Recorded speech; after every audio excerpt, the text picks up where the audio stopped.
All right. Welcome to this Money Monday edition of Liquid Lunch on Biz TV. I'm John Tobacco. We got a crazy week in front of us, but of course, as always, we kick it off with Money Monday. Taking a look at your portfolios, your assets, your investments, all that good stuff. Dow up today, 260 on a nice course here at 26.7, and having a nice morning. And Bitcoin still rolling strong at 11,300, still holding above that benchmark for me, 11,000, which is a good sign. I still think it's headed towards the teens. Lots going on in the sports world. Everybody was so happy about, all right, at least we get to watch sports again. We can't go to a game, this, that, and the other thing. They kicked it off. The season's been all herky-jerky now. They're canceling games. Miami has like 18 players with COVID, so they're canceling. They're rescheduling other games. It's a mess, quite frankly. But anyway, it is still something to root for, unless, of course, like me, you're a Met fan, and they continue to be plagued by the same things. Yoenis Cespedes has opted out of the 2020 season. He doesn't like playing time, his salary. He's just not playing no more. So it's going to get weirder there. Opening day for Major League Baseball, all the players, Yankees and Nationals, they were all kneeling, all Black Lives Matter all over the place, holding the black rope. Same goes for the NBA opening night, everybody in Black Lives Matter. The NBA themselves actually printed Black Lives Matter on the court. And I just start wondering over and over again, do these organizations, are they telling us that they agree with the anarchist leaders, trained Marxists of the hashtag Black Lives Matter movement, or are they just making a statement that Black Lives Matter, which we all agree with the statement, as far as I'm concerned, and most capitalist patriots and freedom lovers, we're not down with Marxists. So the silent majority keeps getting referenced. I'm always trying to rile something up, but the proof is in the pudding, and you hit them where it hurts, at the cash register, okay, or at the purse strings, all right? Check out these ratings, all right? Opening night, NBA, okay? Check out these ratings, all right? The first night, the Lakers and the Clippers averaged 3.4 million. Pelicans Jazz averaged 2.1 million. Opening night for MLB, with the kneeling and the Black Lives Matter, Yankees Nationals 4 million, Dodgers Giants 2.8 million. The next night, take a look at this, okay? Celtics Bucks 1.3 million, more than half of Lakers Clippers. Mavs Rockets 1.7 million, almost half. Pelicans Jazz, okay? So down by 50%. And then look at MLB from the opening night. 900 Mets Braves 922, Brewers Chicago million, Angels A's 800,000. They averaged 4 and 3 million the first night. So the silent majority is speaking loud and clear, and they're not coming out and supporting organizations and spending money or even consuming content from major professional sports leagues that are down with Marxists. I think it's pretty clear. The numbers speak for themselves. And by the way, take a look at this photo, okay? And I actually doctored it up myself for you, okay? On the top, that is opening night at the NBA. And that's their logo right in the middle, right on top of it, Black Lives Matter. Every player, Black Lives Matter t-shirt, court emblazoned with Black Lives Matter.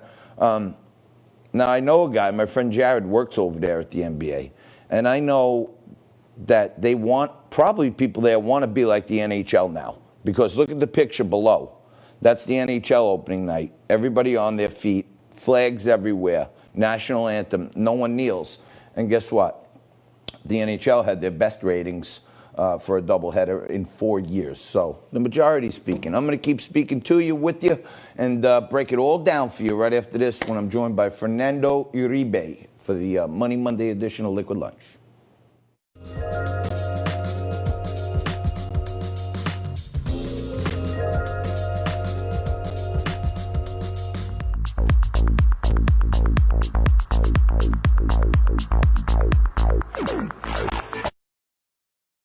Welcome back.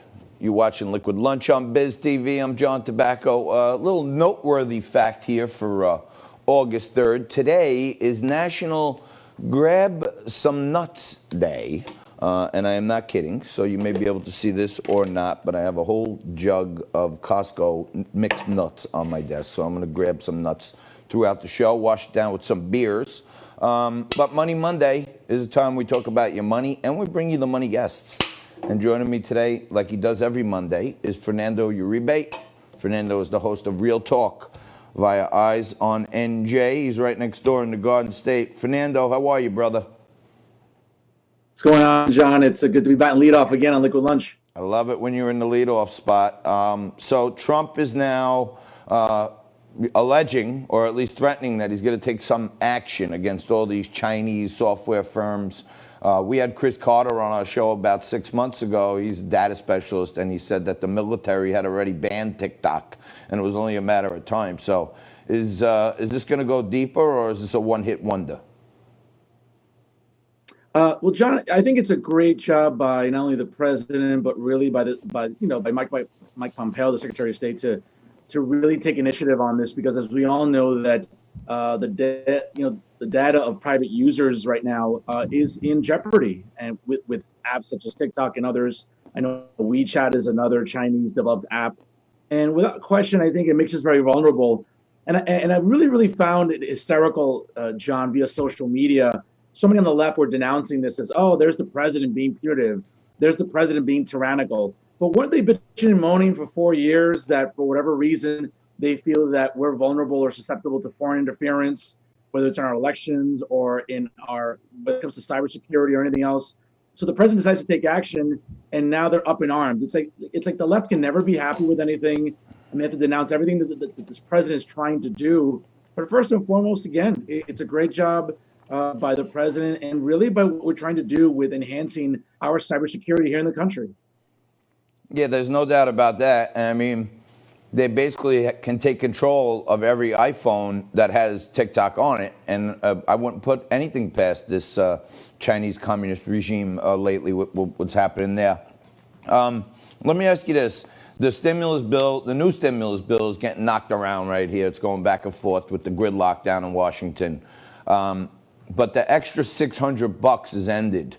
And I think that's going to motivate some people to get back to work. A lot of people thought they were going to have the rest of the summer off. But I think that's going to help the job numbers. What do you think? Absolutely. Listen, John, I was talking to a few friends of mine that were recently laid off during the pandemic, and they felt that certainly this time off was beneficial for them to recharge their batteries. But they knew that this supplement was not going to be permanent. They knew at some point it was going to expire. It did. And if you just simply go on websites like Indeed.com, John, what this economy has become now more so is a lot of remote work is now available. So the idea that Americans can't go back to work or be able to locate jobs in some capacity, I think is, again, not factual by the mainstream media. We're seeing that, again, Congress is at an impasse right now when it comes to the next stimulus. We're already in August. We're not sure exactly if it's going to occur this month or perhaps after Labor Day. But in the meantime, I think it's imperative, as you said, for Americans to be proactive, not just depend on this when it comes to the extra supplement, but to be proactive and to start looking for work again. The fact of being this dependent on government assistance like this, I think is not healthy. I think it sort of takes away from the work ethic that really exemplifies Americans, John. And quite frankly, it's alarming that many people are sort of, upset with the federal government. Again, this was just a temporary fix. It was not meant to be a permanent long-term solution. Yeah, there's no question about that. And I have, a whole bunch of firsthand evidence of friends of mine who own contracting businesses, construction business, and they're telling me, they're calling their guys, hey, come back to work. We can do some work here. We got this going, that going. And the workers are like, nah, call me in September. So I guess maybe a lot of people will be reconsidering that. I do think they're going to come, it does kind of make itself into a, an election issue, because Trump obviously doesn't want to be the guy that pulls the $600 away from everyone. So I think there's going to be some happy medium that they get, 200 or 300. And it might put it right on the borderline of, hey, I better get back to work because I almost lost it once, John, no, you're right about that. And right now, again, it's just really about knowing the facts. And more Americans are realizing that the impasse is really because of Congress. I think both parties are really divided about what that extra supplement should be. Sources that I talk to tell me it could be probably as high as $200, but it certainly won't drop lower than that. But it will not be to what it once was at the $600 mark. So, as you said, I think it's imperative for Americans to really take a look in the mirror and figure out what they're going to be doing. It's already, again, August. This pandemic has been a fixture in our lives for 6 months now. And it's really up to Americans to decide, hey, listen, there's a lot of things that are still in influx. The school year coming up in September is still unpredictable. We know a lot of other industries have not recovered. But, John, again, remote work is available. And that's one of the things that COVID has created, a remote work economy. And many Americans are indeed taking advantage of it. They're not just wanting to sit at home waiting for a check. They're going to be proactive. And I think you're seeing that with the amount of job applications people are filing online on a daily basis. So, Fernando, in the open, I was talking about how the silent majority is speaking in many different ways. But I know you're a big sports fan. I know you can't wait for your Cowboys to get back on the field and all that good stuff. But in the meantime, the NBA and MLB both came out to big pomp and circumstance ceremonies, honoring Black Lives Matter and black shirts and everything else. Everybody took a knee, both the NBA and the MLB, everybody took a knee. And there's a stat out there that the viewership dropped 50% from the opening night until the second night's games. And they should have been just pretty much just as good games. But it sounds like people got it tuned out. Well, John, listen, this shouldn't surprise anybody. I think we saw what happened in 2016 after Colin Kaepernick dominated the news cycle with his act of what he calls civil disobedience. We saw that many NFL fans stayed away from games. Now, coming up in September, as we all know, the NFL will not have fans in the stadium. So certainly that is something that works against the NFL for their revenue stream. But when it comes to Major League Baseball and the National Basketball Association this past week, yes, we were happy to see, I was happy to see the Yankees back. I was happy to see my Lakers playing again. But overall, I think people are just turned off by how politicized sports has become. And again, I'm not trying to be derogatory here and just say, shut up and dribble or shut up and hit the baseball. But quite frankly, John, people just want to watch their sports. Because of COVID, a lot of normalcy has, really eroded in everyday society. No so doubt. We can get sports back. We just want to see sports in its regular form. Yeah, I mean, I can't even get, not to mention the fact I'm a Met fan, but I can't get into it because it's like you don't know what's happening. Is there going to be a game tonight? The game's canceled. You're playing somebody else tomorrow. It's like a hodgepodge. It's like, the owners are just trying to get at least their TV money out of this deal. I don't even know if it's a real season. It just doesn't, as far as baseball is concerned, I don't feel like it's a real season, but it's strange. I don't know how the NFL is going to do it. Let's hope, I mean, John, listen, this past weekend, it was Yankees, Red Sox, and on any other regular year, that's a hot ticket in baseball. And the stadium is packed to capacity. And it felt really off this weekend watching games. And listen, I'm happy we swept the Red Sox, but it did not feel like the same. It doesn't feel like when you're watching the NBA. I mean, listen, they can insert sound and put some other technology things in there all they want, but it's not the same feel to the games themselves. And I'm thinking that if they can just focus on the sport itself, that would be great. But if you start politicizing it with these, social and racial justice type of tones, people get turned off. Not because we're racist, John, not because it's because there's a time and place for everything. And sports is just an escape for us to forget about the everyday chaos that embodies society right now. When these, it's a proven fact that the founders of the hashtag Black Lives Matter and the Black Lives Matter movement, it's a proven fact. They're on the record as saying they are Marxists. So do the NBA and the MLB, are they trying to tell us they support Marxists? Is that what they're saying in our final minute? Listen, I would argue to a certain degree, yes. And people that have not done their homework on Black Lives Matter, the movement, really need to be up to speed on this because, again, you can care about issues that affect the Black community. I care about Black lives, John, but I will not acquiesce or subscribe to anything that BLM, the movement, believes in. You look at their website. They believe in the breakdown of the nuclear family. They believe in just destroying the patriarchy. They believe in destroying capitalism. I understand people want to go about today and say, well, that's not what they meant, 7 years ago. That's what the founders of the movement believed in. That's not what they believe in now. At the end of the day, it's the hierarchy. That's what they believe in. And it trickles down, John, with all the chaos. And look at all like the anarchy and some of the communist propaganda being, sort of conveyed in all these cities during marches and protests. It's as clear as day, John. Absolutely. That's the way I see it, too. All right, Fernando, we got to leave it there. Thank you very much, brother. Everybody out there, tune into Real Talk on Eyes on NJ with Fernando Uribe. Thank you, brother. Appreciate it. Thank you, John. We take a quick break. We're going to come back right after this with some news of the day.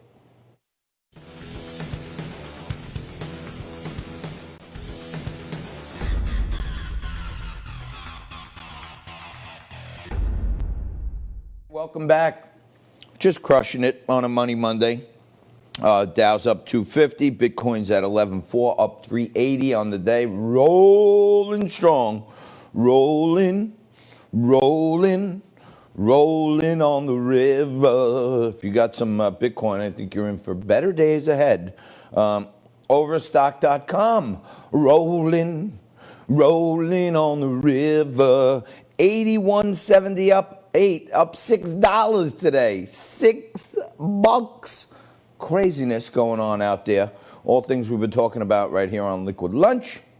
And, we had on Chris Carter 6 months ago, and he was warning us that TikTok is a spying device of the Chinese government. We're way ahead of the curve. I had Roger Stone on my Newsmax show, What's the Deal? I had George Papadopoulos on my show, What's the Deal? I had Dr. Jerome Corsi. They all told us throughout the whole collusion, Russia collusion, the hoax, okay? They all told us nothing there, didn't do it, never spoke to anyone. Turns out our guests were right and the government was wrong. Now, I have been saying for a while that hydroxychloroquine has been around for 60 years, treats many things. If nothing else, we know it doesn't, indiscriminately kill humans. And there are a wide range of stories about hydroxychloroquine that say it has great effects as a prophylactic. It has a slowing effect on the replication of cells. I'm not a doctor. I don't play one on TV. But now Dr. Simone Gold, which was one of the primary leaders with our friend Mary Beth, was down there, the Tea Party Patriots, put together the White Coat Summit. Now, Simone Gold, board-certified emergency physician, okay? She appeared in one of these White Coat rally videos, and America's Frontline Doctors is what they call it. And then her video about hydroxychloroquine featuring literally practicing doctors talking about the positive effects of hydroxychloroquine. They put together an open letter signed by 600 doctors asking the president to end the lockdown. And Simone Gold has lost her job. Her employer found out about this, and because she put together a group of certified, trained, practicing doctors who wanted to talk about the positive effects of hydroxychloroquine and its use on COVID, she got canceled. She immediately got fired. Now, we try to do the truth telling on this show and break it down. Sometimes I jump down the rabbit hole and say some crazy things, but this ain't one of them, okay? She got fired, all right? We put up a really good video that had some footage of that video in it to just bring you up to speed on what real qualified doctors are saying. And check this out. Liquid Lunch is on the radar now because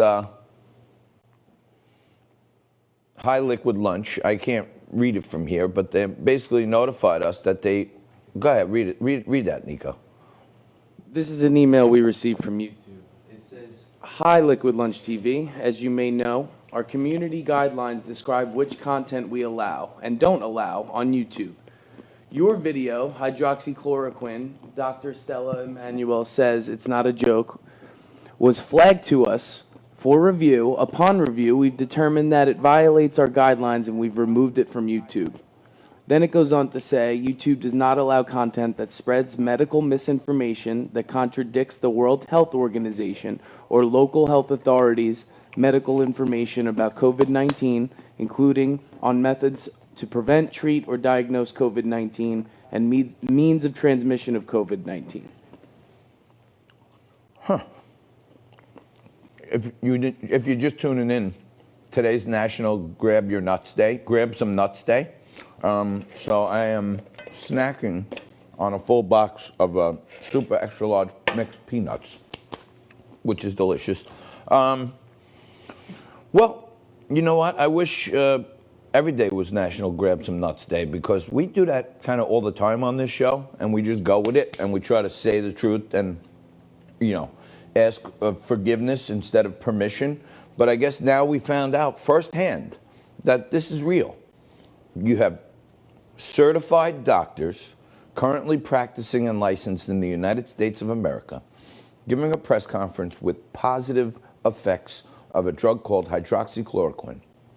And at the same time, you have YouTube and Facebook determining that we were spreading misinformation about a medical disease. We're not. Unless they're saying all these doctors should be arrested, we're not. But there's not much we could do about it, other than, truthfully, the minute you get your hands on something that's credible, shoot it back out there and tag 25 people and have them tag 25 people and get the word out, because, you know, they got bots that follow accounts. And they're automated fact checkers, okay? And the fact checkers, there's no human involved. If you hit 1, 2, 3 points, they just come in and zap you, okay? And you're out. They report you over and over again until Facebook or YouTube takes action, right? So someone was telling me, I believe Janet on our Facebook page was saying that if you go into settings, okay, and then you go into blocking, and type in fact check, okay?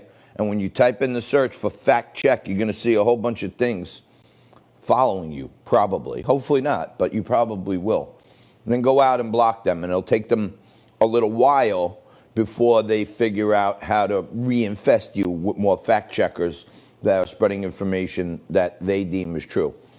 First Amendment's out the window, folks. There is no more First Amendment. The First Amendment is being determined, and balls and strikes are being called by Jack Dorsey and Mark Zuckerberg. That's what's really happening. They're calling what's media, what's news, and what's not good for you to hear, which is a bad thing. And that's why we joined Parler. I don't know if you guys out there know about Parler, Parler. It's kind of a more open forum. There's community standards, but they're not weighing in on whether or not they like your content and suppressing it if they don't. It's kind of open. You might want to check that out. We're building a little bit. But the one place we're building, I got to tell you, is with our social media audience. And if you're watching on Facebook right now, we are doing tremendous because a lot of our friends are sharing. And if you could share it with some comment, hey, check out Liquid Lunch or anything, not just hit share, but put a little comment in there. And drop us a little engagement. If you're watching, if you think the show's good, if you think it sucks, you think I'm fat, you think I'm bald, whatever you think, shoot it in. I mean, some people think when I have makeup and everything on, I actually look good. You could tell me that too if you want. It's rare. Nico's cracking up over there behind the screen because, oh, Jess is stone-faced today 'cause she's got her hair curly. But yeah, if you could drop us a few comments or a little thumbs up, a smiley face or something like that, it helps. Every bit helps. And we're going to keep doing it. I don't know if they're going to ban this from YouTube today because I said hydroxychloroquine so many times. How long did it take them to catch us on that one, Jess? A day. 1 day. So we'll know probably by tomorrow if this one gets canned. I doubt it, but we're going to keep one step ahead of them. One step ahead of them we will be when we're joined right here by Pavlina Oster. She's out with her new book, 20 Things Every Motivated 20-something Should Know. And she should know. She'll be here right after this.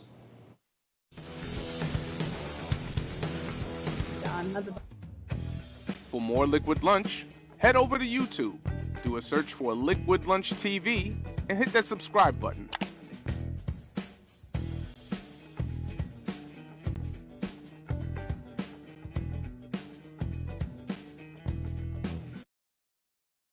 All righty, welcome back. You're watching a Money Monday edition of Liquid Lunch on Biz TV. We're coming to you live as we continue to from the Corona Bunker Studios in my living room in Staten Island, New York. But the array of guests that join us never stops, and it just keeps getting better all the time. And on Money Monday, I talk about your money, your portfolio. We broke it all down. Dow's doing great. Bitcoin's doing great. But in our unending efforts to bring you all perspectives, from the day we started Liquid Lunch, we had the next guest, this young lady, Pavlina Osta, has been with us from day one. I've known her for quite some time, and she's a producer for Salem Media. She's also the host of If God Had a Podcast. And now, not surprisingly, this enterprising young lady has issued her first book. She launched it just the other day. 20 Things Every Motivated 20-Something Should Know. And by the way, she's already an Amazon best-selling author in just a few days. So amazing work, great job. Not shocking because, you know, you're successful at everything. But tell us what's happening here. How many do we have to buy? What's happening? You should buy all of them. You know, go nuts, go crazy. Since it's National Nut Day, you know, go nuts on this. There you go. Oh. We love it. What motivated you as a 20-something to write a book about 20-somethings? Yeah, so I started off the book with, you know, you're never too young. So really what kind of inspired it was I had learned so much from starting off in radio at the age of 11 to, you know, having that radio show until I was 18, and then corporate, you know, climbing the corporate ladder, you know, once I moved to New York. Just everything I've learned with all the celebrity interviews I've done, I thought it was like, I should write a book on this because I wanted to help inspire and like motivate young people, or, you know, whether they need that inspiration and motivation to get going, or if they're too afraid to start something, or if they are entrepreneurial and they're already got their thing going, they'll definitely relate to it because it talks about all those struggles and the fear of failure and the imposter syndrome and just all of these different things that are so helpful for young people today. Now, before we got cut off, I had mentioned it was National Grab Some Nuts Day. Yes. Somewhere in here, I'm going to, you know, use a double entendre, but somewhere in here, do you talk about in the book, you know, grabbing some nuts and taking that plunge and really believing you can do something? Like everybody's motivated, but then they got to actually go for it, right? Yes. So in my book, I am like very, like, I think it's very intense. It's very like, you know, you got to go for it and not be shy, like just go. Basically, I very much, you know, talk about the importance of, you know, motivating yourself and having confidence and the importance of all of that in order to succeed. So yeah, it's definitely in there. No, yeah, I mean, I think I'm with you. And, you know, me and you have had, you know, side sessions where we talk about sometimes you got to, if you believe you got the plan, sometimes you got to just do it. Everybody sits there planning and tinkering, and you're never going to open something perfect. You got to open it and launch it and then see where it's broken, keep working with it. And that's the only way real inventors and real entrepreneurs get going. Absolutely. Like I can sit and plan something until the cows come home because I am such a planner. I like to have everything laid out. But when you keep doing that, you'll keep finding new ways to plan it instead of just like jumping and going into whatever it is that you want to do. And then you just sit in the planning phase forever. And it's like, yes, you can modify once you get started, but the biggest thing is getting started. I cannot stand when people just like sit on their feet or, you know, sit on their hands and they just don't do anything. They're, oh, I'm planning on doing this. Well, when are you going to do it? You know what I mean? So that's something I really cover in the book, just by No doubt. how important it is to keep going. I'll give you a John Tobaccoism. If you want to steal it, you can. But my brothers and I have opened a number of businesses over the year, nightclub, bar, lounge, all this other stuff, right? And as you get closer and closer to launch date, you're like, oh, we're missing a piece of molding there, and the ottoman didn't come in for this thing, right? And I always used to say, let's just paint it black, right? Because when you lower the lights and put the music on, start handing out drinks, people aren't looking in the corners for a piece of molding. You make a note, we got to fix that. But paint it black is like how you get started. Patch a few things together, just get it launched. Absolutely. It's all about doing. Because like you're gonna be learning so much, you're gonna be meeting so many new people. Once you start That's that it. ball rolling, that's like all that really matters. And you can like fix the other things as you go along. That's right. Yeah. So I noticed that in motivational section, you were number one ahead of Fox News' Greg Gutfeld, whose book just came out. You were ahead of him. Right? So Yes. you must really be raking in the dough over there on this Money Monday. I mean, Amazon takes a good chunk, but yes, it's doing really well, and I'm super, super happy with it. It was such a process to write the book, and it was so exhausting because I am pretty OCD when it comes to a lot of different things. To like hold it, I was just like, oh my gosh, like here it is. I was just so happy with it. So, and I'm really glad it's doing as well as it's doing. All right, well, I'm going to go on and buy a couple copies for my daughters because one is a 20-something and one's about to become one. So I want them to learn some of your secrets of success. Thank you, Pavlina. You're the best.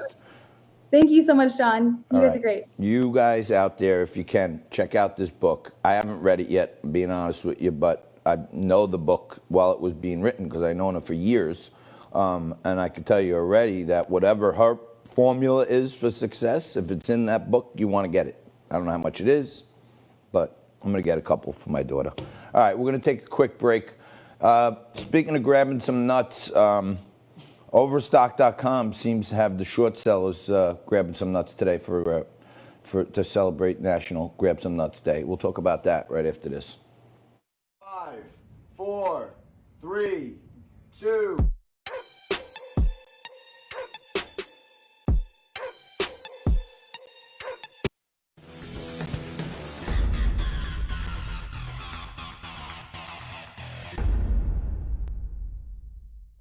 All right, welcome back. Crazy stuff happening out there. I see my brother Todd's watching. That's a good sign because he's a busy man. But hello, brother.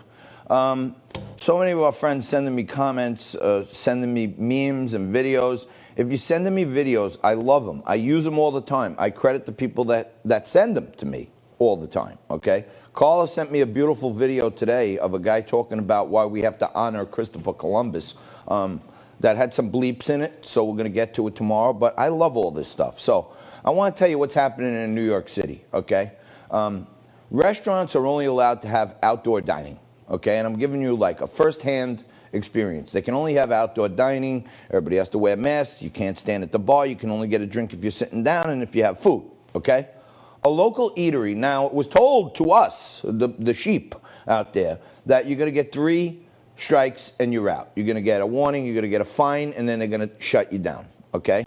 A local eatery here called the Marina Cafe, fine place right on the water, all outdoor dining. My daughter's friends work there. Very nice family place. They're running it good. They got everybody spread out, umbrellas over all the tables. I've been there multiple times, okay? They're running it nice.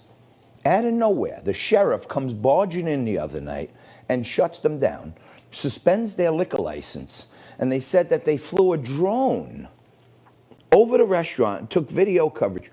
They said they couldn't tell from the video if everyone had masks on, but they noticed congregations of people around the pool. Okay. First of all, they said 3 strikes.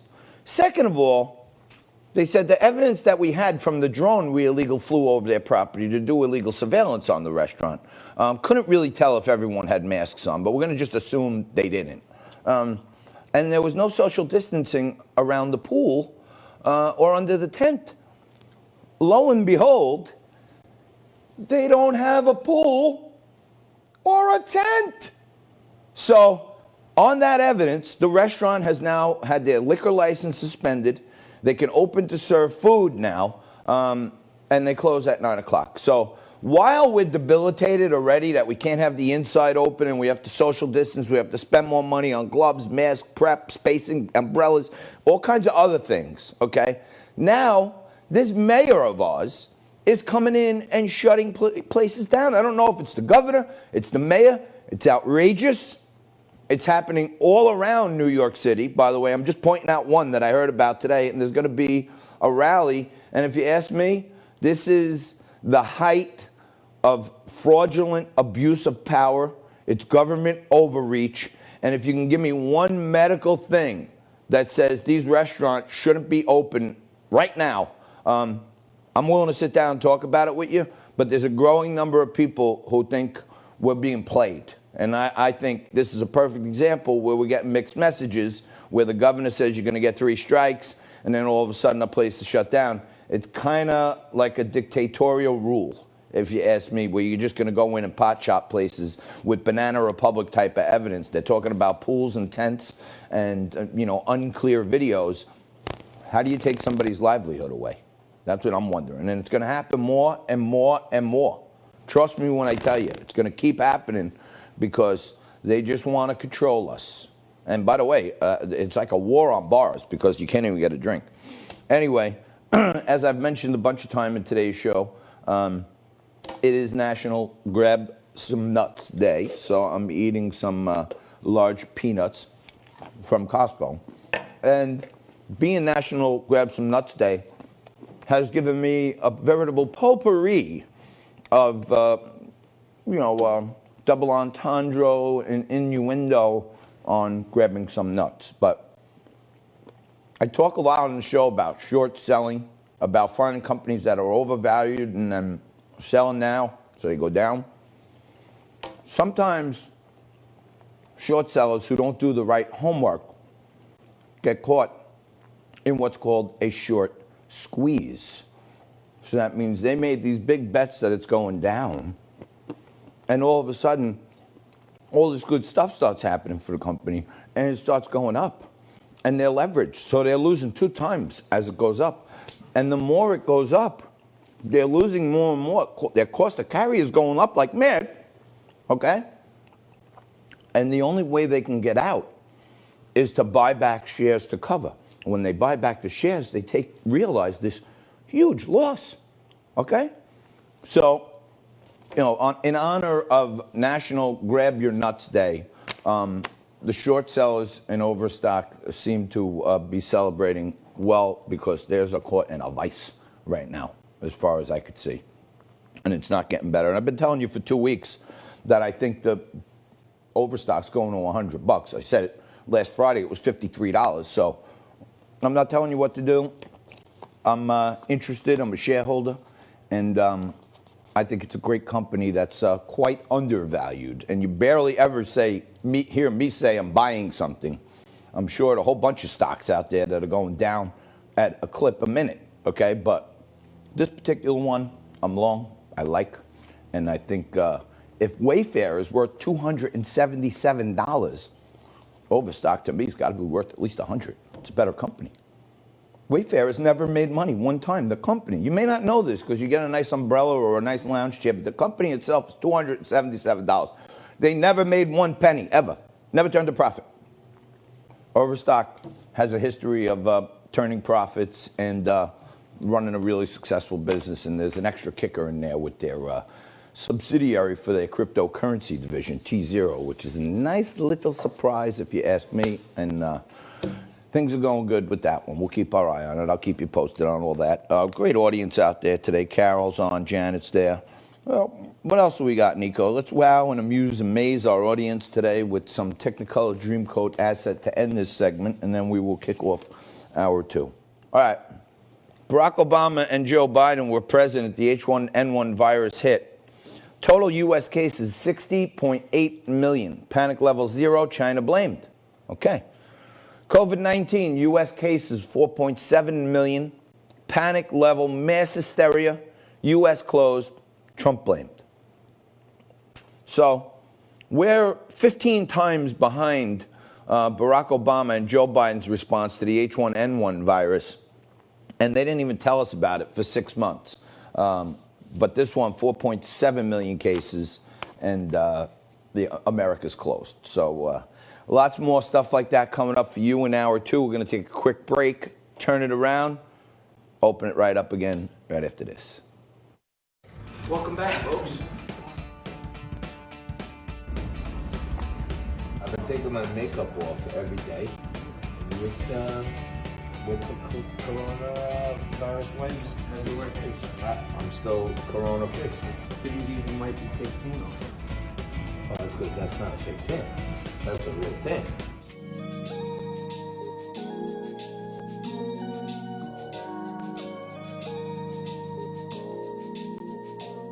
All right, welcome back. You're watching a Money Monday edition of Liquid Lunch on Biz TV. I'm John Tobacco, just kicking off hour 2 here.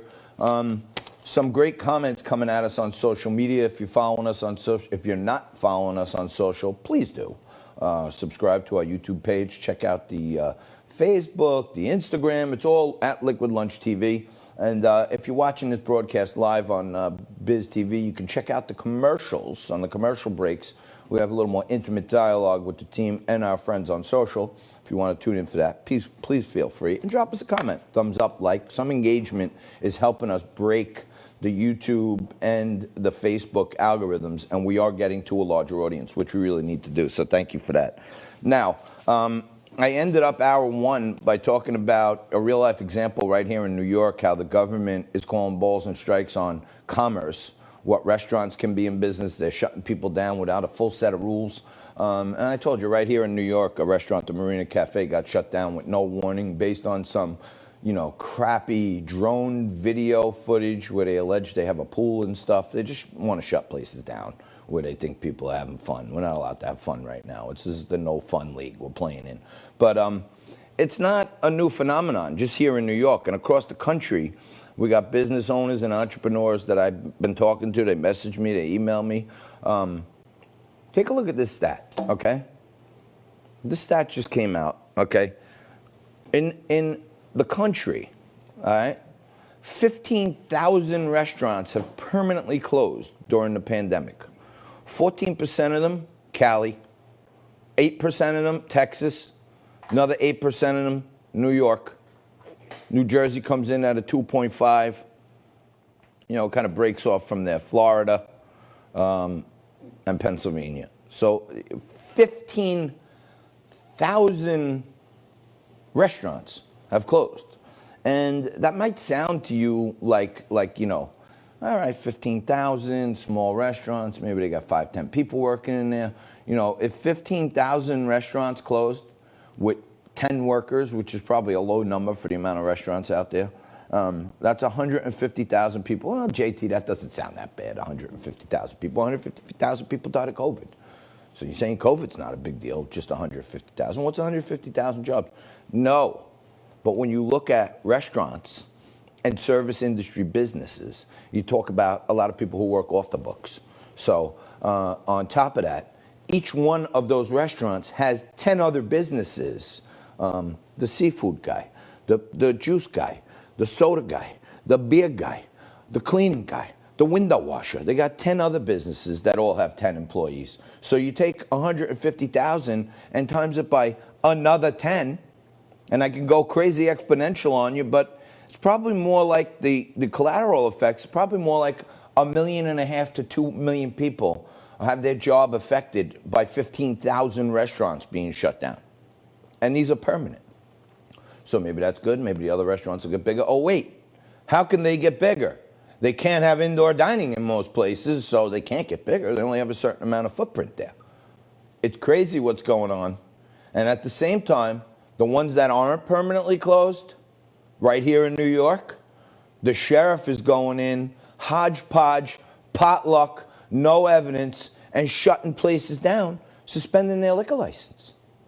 I might point out to you also that, you may remember about a month ago, we had a rally here. Liquid Lunch teamed up with a couple of great local lawyers, Mark Fonte and Lou Gelomino, and Bob Catone, the owner of Sunbelievable, a place with only 8 tanning beds in separate rooms. And Joe Borelli joined us in Bob opening his store. And New York City Councilman Joe Borelli was the first person to walk in and support local small businesses, unlike a bunch of elected folks here in New York. We'll get to that later. More importantly, we're probably going to start doing it again. We need restaurant owners. We need small business owners. I'll keep you posted on this, but it's happening at City Hall in the next couple of weeks. And we got to fight to take our liberty back. It's all right. We're going to take a quick break. We're going to come back and mix it up with Jaden Horn and Josh Kravitz right after this.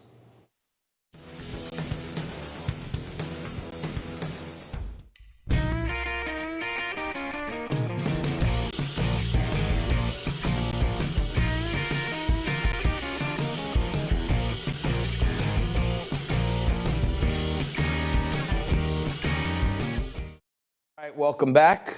in our continuing coverage of this Money Monday edition of Liquid Lunch. I may have mentioned a couple times today, but it is National Grab Some Nuts Day, so I've been noshing on some nuts throughout the broadcast today. Grab yourself some nuts if you'd like. Wash it down with a nice cold beer. I'm doing some Stellas here today. Now, it's a stellar day when we do my favorite segment, which I call the Mix It Up. And we demonstrate to our audience how smart we are, that we can have a conversation between people who have different points of view. It can be intelligent, smart, it can be seasoned, it could be a little dirty once in a while, but it's always a good conversation when we mix it up.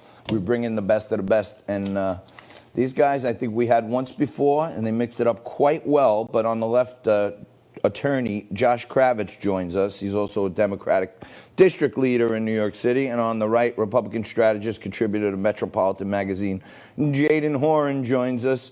Guys, I couldn't think of a better pairing for National Grab Some Nuts Day. I appreciate it, you guys being my nuts today.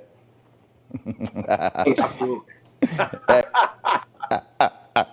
All right, so I see Josh got a trim, and Jaden's still going with the quarantine fro, which looks good, man. I wish I had that thing, that's for sure. So guys, let's go. Jaden, let's go to you first on this one. The virus relief bill remains up in the air, and now they say the negotiations are going to continue on, it seems like the Democrats are stuck on keeping $600 a week in extra money to people. What do you think?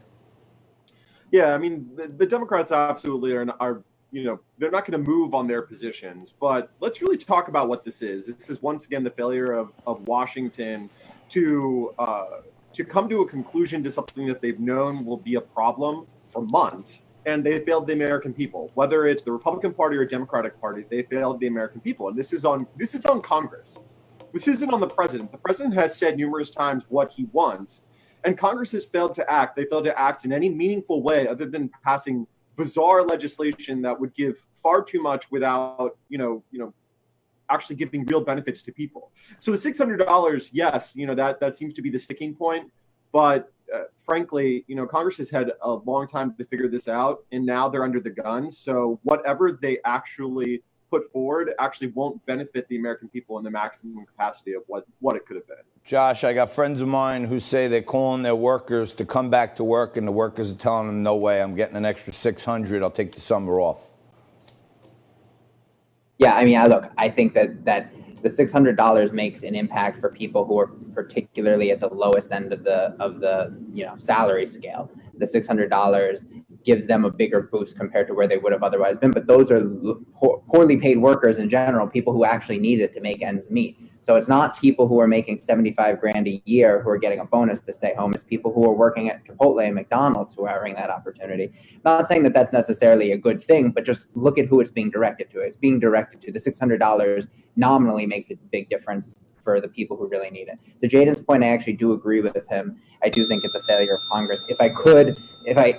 If we were to ascribe blame to any of the political parties, however, not that we should be in the business of doing that because it's a complete failure. And just as an aside, because I actually work in the area with regard to the PPP program, PPP gave companies 10 weeks payroll. That was the maximum loan amount starting in April. So that's about 2.5 months. We're past that amount now. And now these companies are out of cash. And the loan forgiveness process, if it becomes a grant and becomes forgiven, starts August 8th. And so there is a lot going on, let alone the unemployment for small businesses as well. It's been a failure across the board. The only thing I would say is that the Democrats actually have been trying to play ball and have passed stuff out of the House months ago, whereas the Senate has dawdled and now does not have a solution. And the Senate cannot pass a bill through its own chamber because there's not enough Republican coalescence around any of the ideas. So, of course, at the end of the day, people are being hurt. Typical and it's not gridlock. a particular political party, but to the average voter who's deciding which party they should ascribe more blame to, in this case, I would say the Republicans sat on their hands more than the Democrats did. All right, let's not get too comfy with each other here. You guys agreed. I gave you the bell. I like that. But this one, I think, I'm going to go to you first, Josh. I think the Trump campaign is not faltering. I think they do need to find a message, but I think the left-wing media basically just wants to keep telling us he's faltering, and it's not true. What do you think? Well, I mean, I don't necessarily think his campaign is faltering either, but the best data point that we have about the national mood right now, I mean, you can look at any poll you want to, but the best data point that we have of the national mood is the 2018 election. That was a 10-point swing from Republicans to Democrat. Yes, in Congress, so Trump is a little bit of an anomaly in the Republican Party, but it was a 10-point swing to the left in that election. And Trump lost the popular vote in 2016 by about 2 points. So you could imagine just by that alone, taking with the national mood in 2018 and assuming Trump's behavior hasn't changed, that Trump should lose the election by about 12 points. Where he's going. Now, when you have the virus and you have people in the Sun Belt and people for Trump in states getting virus, maybe it's hurting him. But at the end of the day, I don't think he's faltering. I think just Trump is being Trump, and most Americans have figured out who he is. And some subset of Americans who are willing to give him a chance are no longer interested in that any longer. They want to go back to some sense of normalcy and decency where we're not, getting into fights at Little League games. I always bring that one up, but it's just that our culture has changed because he's a mean person and it's infected everything. And, he's not faltering. He's just who he is, and everyone gets it and everyone sees it. Jaden, what do you think? Oh, that's a lot to yeah, that's a lot to unpack right there. So first, let me just attack the premise. I think categorically the Trump campaign is faltering.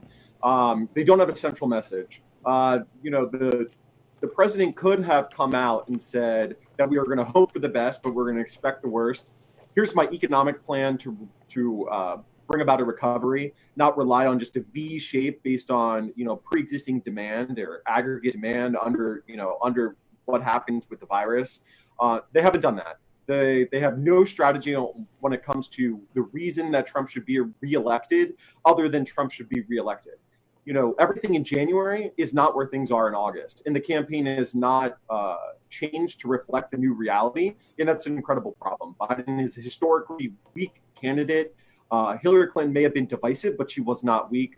Biden is historically weak. He's run for president in almost every decade for the last 4.5 decades and has lost in his own Democratic primary. We have the New York Times coming out and saying that we're not going to have presidential debates. No, not because we're worried about Biden losing. Wink, nod, we're worried about Biden losing, but because they're useless. But yet the Trump campaign is focused on what exactly? No one knows. They're pausing their ads. They're restarting them. Look, they categorically need to restructure what they're doing, and they need to retarget, and they need to find a message that works to convince the American people. I don't believe people have made up their mind. I think most people understand that the economy and the virus are paramount, and once the virus is either eradicated or is minimized, then the economy needs to be the focus. And there is a president who brought us historically the best economy in the last 50 years.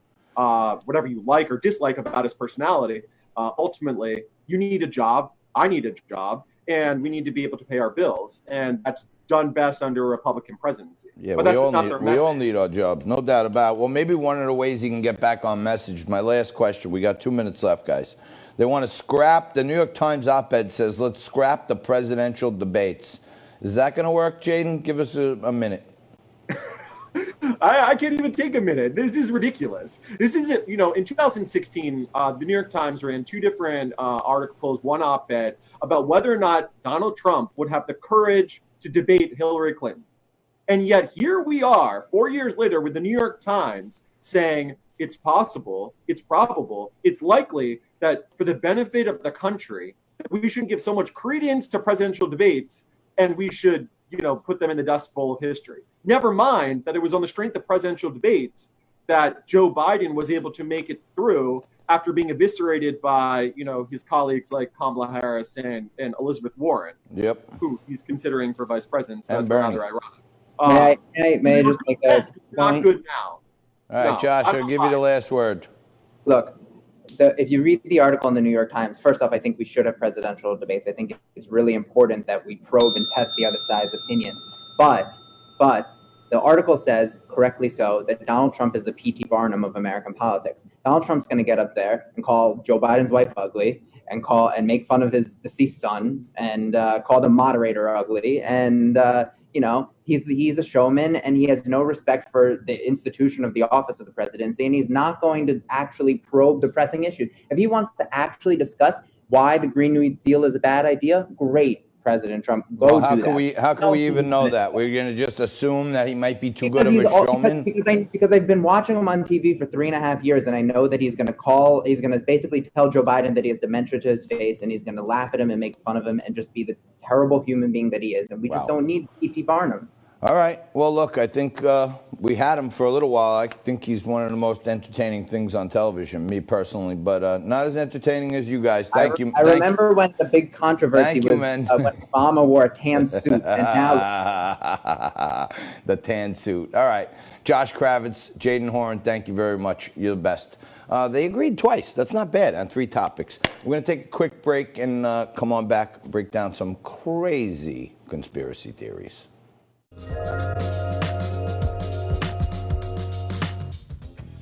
For more Liquid Lunch, head over to YouTube, do a search for Liquid Lunch TV, and hit that subscribe button.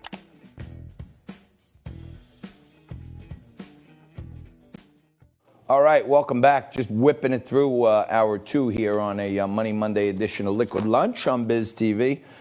I'm John Tobacco. Dow raging up to 30. Bitcoin raging up 350 at 11.4 and change. Rocking and rolling. Overstock up $7.75 at 83 and change. So your portfolio, if you're part of the Liquid Lunch educational crew, is probably doing a little better today than it was yesterday. Good things happening all over there. Now, more and more mounting evidence, and as I've told many of you on this show, you got to check out this movie, Out of Shadows. It's by 2 Hollywood stuntmen who are in the game for like 25 years. And one reporter who was a widely known reporter. And when they started, the Hollywood stuntmen started thinking about all the things they've seen over their career with strange people and young children and stuff, that they decided to do a little more homework. And we find out that the government actually cooperates with the major studios to, affect the content that is pushed out upon us. And you got, seems like hundreds of channels out there where you can have all these different choices, but it really boils down to like 6 companies that control all the media in this whole entire country. One of them, coincidentally, is Disney. So Disney, you may think it's just like, oh, Disney World. No, they own ABC. They own some of the biggest broadcasting properties around. Disney is a big, huge company. Now, at the same time, you would think Disney Cruises, they go out and they recruit a lot of kids, right? Because they want families to come with kids, and they got the big slides on the Disney Cruises and all this other stuff, right? So, okay. I never went on a Disney cruise. I don't like cruises. I don't know if you ever went on a Disney cruise, but drop us a comment if Disney cruises are good or suck. I never went on one, so I can't weigh in, okay? I would have extra sensory overload if I had to look at Mickey Mouse for 7 days straight, 24 hours a day. Okay, now, believe it or not, Disney has this little island in the Caribbean off of St. John's. I forget what, something Key. It's like a peaceful place, and there Disney cruises stop there, okay? Now, if you want to be stranged out, okay, take a look at this, okay? This was just sent to me by someone. So, Disney Cruise Lines, okay, actually advertises that if you want to go on a special Disney cruise, okay, you can go snorkeling at 2 islands, okay? This is not made up. This fact check is all over the website, all over the internet, okay? Disney Cruises actually offered a 2-stop snorkeling tour, okay? Take a look at that. That's like real stuff, okay? And here's what it says. Be whisked away aboard the captain's RIB powerboat to a pair of sun-soaked snorkeling isles and prepare for an adventure like no other. Oh, you better believe that. Journey to the picturesque Turtle Cove, Buck Island, and immerse yourself in an underwater wonderland where you're invited to swim and snorkel amidst a school of sea turtles for approximately an hour. Afterwards, on the final stop, before we bring you back to wherever we got you, we're going to stop off and make our way to the second snorkel stop of the day, Little St. James Island, a.k.a. Epstein Island, aka Pedo Island, where curious fish dart back and forth. I bet probably a lot of eels darting back and forth around there. In the clear blue water and colorful coral formations nestle next to amazing underwater formations. Afterwards, enjoy a beverage and a snack before making your way back to St. Thomas Harbor. So now you riddle me this, okay? With all this craziness going on with this Epstein Island, Ghislaine Maxwell, stuff keeps trickling out, trickling out, trickling out. All of Hollywood was supposedly on Epstein's jet at some point, and many of them allegedly went to the island. We're waiting for that evidence to be unearthed this week. But tell me, Jeffrey Epstein was a registered sex offender. Why would Disney choose Little St. James Island to be a stop-off on their kids' snorkeling tours? I don't know. It sounds like, you know, for all kinds of liability purposes and everything, before you would advertise the name Disney is going to go to a certain place, you would probably vet it out, look it up and down, clear as day. You go on Wiki, it says this island is owned by American financial entrepreneur Jeffrey Epstein. So Disney had to know. Why would they bring kids to Pedo Island? It's the strangest thing I've ever heard, but it gets stranger. If you start looking at some of this stuff, a lot of the names that pop up in Jeffrey Epstein's flight logs and alleged visits to the island, you see a lot of the same people as pictured here. And this is a bunch of Medal of Freedom ceremonies that Barack Obama held for some of his buddies. And what do you got there? You got Bruce, you got Tom Hanks, you got Steven Spielberg, you got De Niro, Hillary Bill Clinton, Bill Clinton, Oprah, Buffett. Bill Gates, Warren Buffett. That's a strange one for me. But we go on. Look who else got medals of freedom over in the hot dog house, the White House, I mean. Let's take a look at this. Joe Biden got one. And Margaret Thatcher got one. That's strange. I haven't seen her on any logs, but this might, you know, implicate her. And that's John. That's John Elijah. That's John Lewis. He also got the Medal of Freedom. I won't put him in that same category as the rest of some of these freaks. But and one final group. Do we have number GFX5? Yeah. And my most favorite one of all, as we continue to go down the rabbit hole of conspiracy theory, the woman whose TV show set looks incredibly similar to the temple on Epstein Island. She got a Medal of Freedom too. So some strange things going on. Yes, Jess. Yeah, please do. Jess wants to speak. Jess is speaking. Several of Ellen's producers were actually just accused of sexual assault within the past few days. Really? Yeah. And I hear the mounting evidence that Ellen may not come back, Jess. That's also true. That is true. She may not come back. She's thinking about canceling the show Wow. forever. Wow. And now, at the same time, when, you know, every piece of sworn testimony says that Bill Clinton was on Epstein's plane and went to Epstein Island. Numerous firsthand human accounts have said they saw him there personally. And, you know, for some reason, he didn't go to jail or get indicted for perjury. But just to remind everybody, when Bill Clinton was playing around with one of his interns, you know, back when he was president, he was, in 1998, he said these famous words: "I did not have sexual relations with that woman, Miss Lewinsky." And we know how that turned out. He actually did. And here in 2020, he says, "I did not have sexual relations with children or go on Epstein's plane or go to Epstein Island." So take it for what it's worth. But in 1998, he said he didn't do it. He did it. And there's mounting evidence that he's lying again. We'll take a quick break. We'll come back and wrap it up even deeper down the rabbit hole right after this.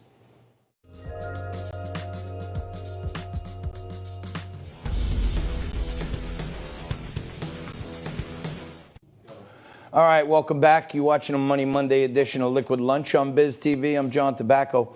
Now, we try to cover the gamut here. We go down the rabbit hole. We go upstairs sometimes. one day this week we're going to have some terrestrial or extraterrestrial folks on here, like some mediums and some fortune tellers, and get really deep into the clouds. But most of the time we try to bring it to you right from the streets where the rubber meets the road, real people, real talk. And coming into this segment, all the talk on the national news these days is mail-in voting. The Democrats want automatic mail-in voting. Let me just say that absentee voting is good for older folks who are homebound, for military folks who are overseas. Absentee voting has been going on for years. There's still a little trickery in there. But I personally went to vote in the last election, and I was told that this polling place that I went to for the last 30 years is no longer my polling place because I moved. Now, mind you, I had not moved, okay?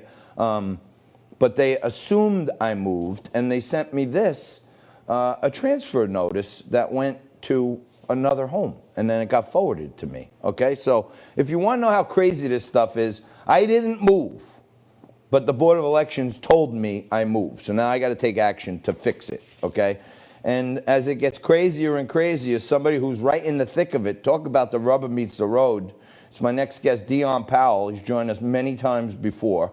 He's a Democratic candidate for New York State Assembly in the 79th District in Bronx. He's also the Executive Director of Government Affairs and Public Relations for political campaign training company Special Forces.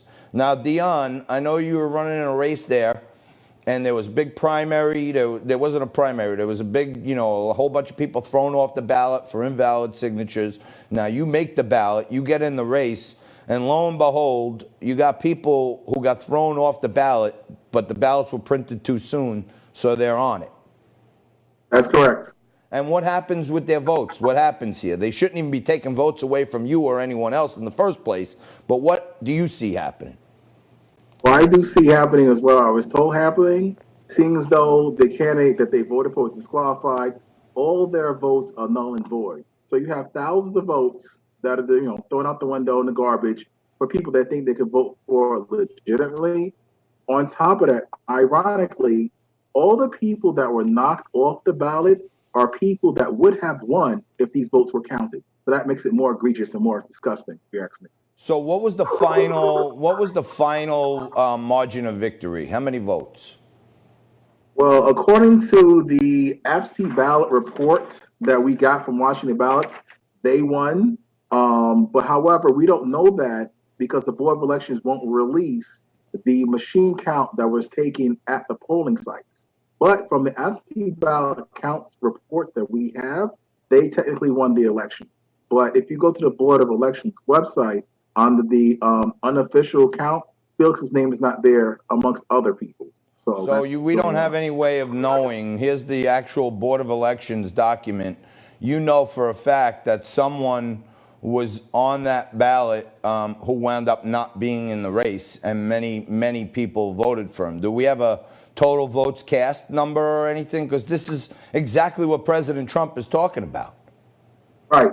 The document that you guys are going to see eventually is this document here, which is the actual printout of the absentee ballot count. And you see Felix's name right here. So you guys are going to share that shortly, I believe. Yep, we have that up there right now. Yes, that's the absentee ballot counts. And as you can see from the numbers, Felix actually won. And there's more like this currently. But the Board of Elections is not showing it on their website because they want the public to know this information. So the guy who got the most votes wasn't even actually in the race. Correct, because he got knocked off during the petition period. But people didn't know that at the time. And I spoke to an election lawyer, Republican now, from Albany with the Republicans, the Lawyers Association, and the New York State GOP. And he said there's no recourse for this because the Board of Elections has a statute of limitations to file any complaint or notice to show cause within the 15 to 30-day range.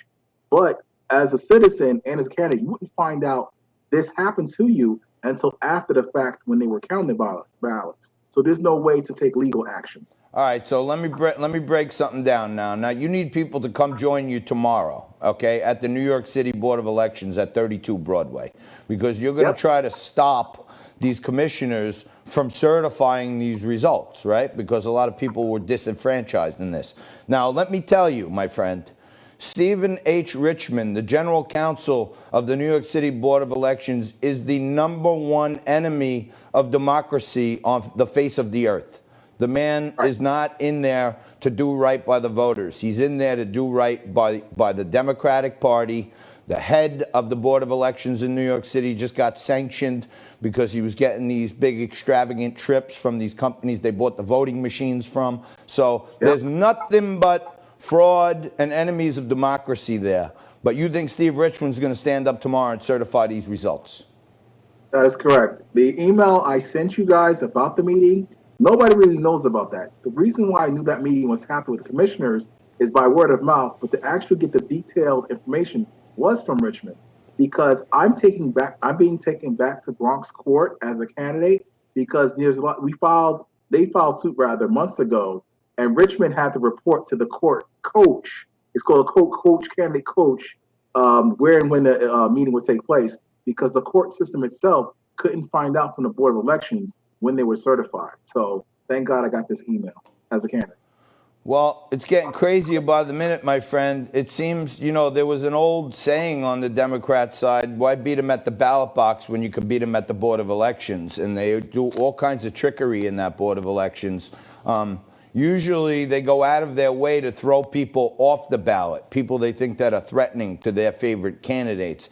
In this instance, they just mysteriously left a guy on the actual ballot, and that guy just coincidentally gets, from what we could see in your tally, he had the most votes of all the candidates, but also the votes he did get that are being canceled, they certainly could have affected the margin of victory and had a different winner. Is that right? That's correct. And this is just many out of other 50, like 20 or so candidates this happened to where they won were knocked off the ballot. But the shameful thing, however, John, is that a lot of these candidates actually are in AOC's district. And AOC, as you might know, she's not going to do anything about this, because if we have to reset this election, restart the election, she might actually lose. So she's so progressive and so socialist and freedom of information, she said nothing. You see what I'm saying? Because a lot of these candidates are in her district that ran for office. Right, and I would imagine the ones she's backing have already won, so she's not going to come stand up for the people. No, and that's very disgusting on her part, but that's another segment entirely about her. Oh, yeah, without question. But so tell me this. I know you've been in a one-man war with the Board of Elections for a while, and you think there's something a lot worse brewing under the covers up there. Is this a predicate for what we can expect in the next election if we go to mail-in voting? Yes, I just like to add, John, like I always say, I'm also going to be in the November election under the conservative line. Sleep in peace, Mr. Bill Newmark, former Bronx chairman who passed from COVID. So I am concerned as a conservative candidate in November what's going to happen with these mail-in ballots. For example, there's an article coming out in WNYC. Her name is Bridget Bergen. She reported that the post office didn't mail absentee ballots until June 20th. So many people didn't get the ballots until after June 23rd. All this information is coming out and nothing's being done. And the president and the Department of Justice is not taking seriously. But I'm making more efforts. The many entities, I have a call after this to try to expose it to the Department of Justice to hopefully get a full investigation and or overturn. That way candidates like myself and the world can know what's going on here. So one of my viewers who's watching right now, we take a lot of interactive stuff. One of my viewers, Janet, just sent in that her mother died 4 years ago. The new owners of her house said that a mail-in ballot was sent to them with the mother's name on it. She's been passed for 4 years. Mm-hmm. Yeah, that's typical. You see, that's the mail-in ballot fraud. There's something called ballot harvesting that I let your colleagues know about, where candidates as early as late April could have got the absentee ballot application, going to 1,000 doors, have it filled out and signed off by the voter, and then got physically their ballot from the Board of Elections. They could have opened it, voted for them, taken it back, and voted for them. And on top of that, if that person went to the polling site and voted in person, the Board of Elections is not letting you know if the vote absentee ballot they cast matches up with the actual vote they did in person. Wow. In addition, like you said, a lot of deceased people of course, candidates can get access to that data too, ban and so forth. Oh, man. So of course they get the forged signatures like they always do and vote for a lot of deceased people. Yep. Lastly, John, a lot of people who moved out of the district who are no longer eligible to vote in the district, Right. that data is available as well. So that's fraud right there alone from candidates taking that information, forging signatures, like the petition period, and voted in thousands of masses. Unbelievable. Unbelievable. All right, my man. We're here for you if you need us. And I would encourage you, if you're in the town, go down to 32 Broadway tomorrow and meet up with Dion and the people and support the cause. We need real democracy, and we ain't getting it. Thank you, Dion. You're the man. Thank you, John, as always. Quick break. Come back right after this and wrap it up on a Money Monday edition of Liquid Lunch. Welcome back, folks. I've been taking my makeup off every day with the coronavirus waves.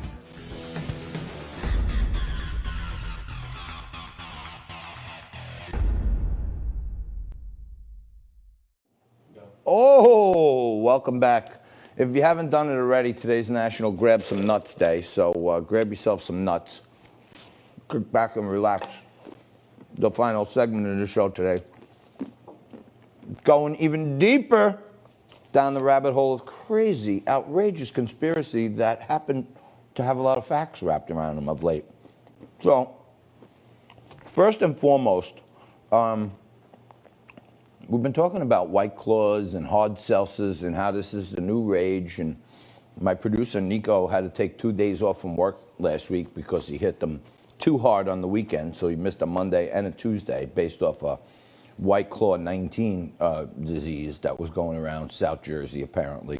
But It was dangerous. the guy who, believe it or not, is running against Donald Trump, and if you believe all of this crazy mainstream media and these left-wing lunatics who support Marxist organizations, Joe Biden is winning. They're saying he's winning, okay? We had to hear for like the good part of 2 years that some former stripper and porn star was suing the president, okay? Or at least alleging that the president had consensual relations with her, which is terrible.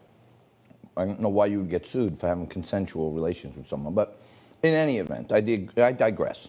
Joe Biden has had no less than a handful of people who've come out and said that he inappropriately touched them. And there's all kinds of videos on the internet of him fondling and rubbing and smelling and nuzzling and nosing and there's all these kind of crazy, weird reactions to like the women like trying to sliver away from him. One of my friends sent me this, and I thought it was a good one. This is Joe Biden, an extremely rare photo from many years ago. Standing next to a little kid, and I mean, I think the picture speaks for itself. Again, I don't know what he could be so fascinated with in that photo, and the photo suggests that he's admiring her outfit. So, I don't know. You be the judge. I used this one a little earlier, but I do want to use it again for any of you who missed it. Mounting evidence coming up out of the Giuffre depositions, which are unsealed now. Apparently, they're going to unseal some more information from Ghislaine Maxwell.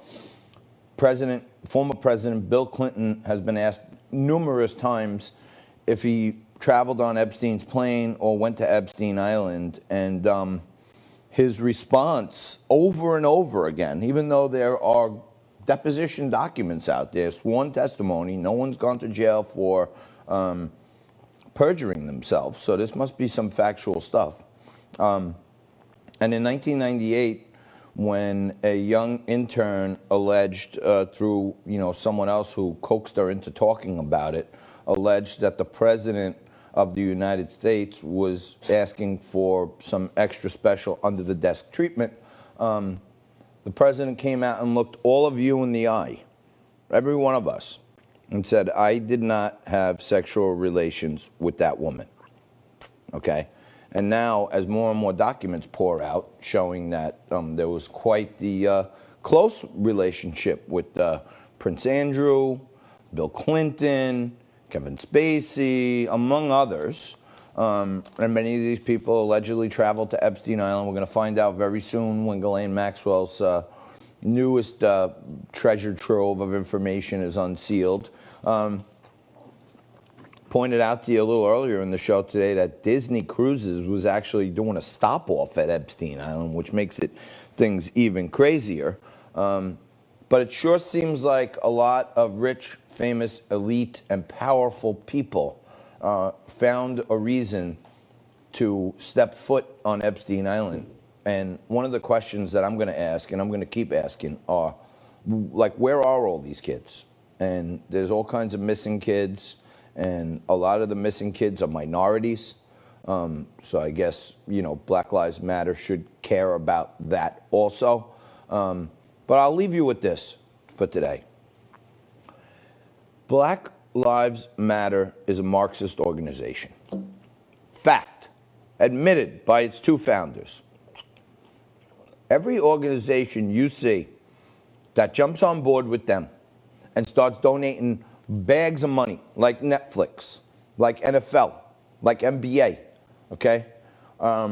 Think twice about consuming their content, clicking on an ad, putting on the show, okay? Because the silent majority's got to hit them where it hurts. And at the same time, NBA superstar LeBron James is waving around his sanctimonious bullcrap, okay? Talking about how, the slavery's still going on and all this other stuff. The Uyghurs over in China are enslaved, encamped, and being forced to work in the very factories that make LeBron James $150 sneakers so he can get $100 million worth of endorsements. So vote with your pocketbook, but please don't vote for Marxism in our country. We're going to have to leave it there for today, and tomorrow we'll be back. Same bat time, same bat channel, more liquid lunch, no nuts.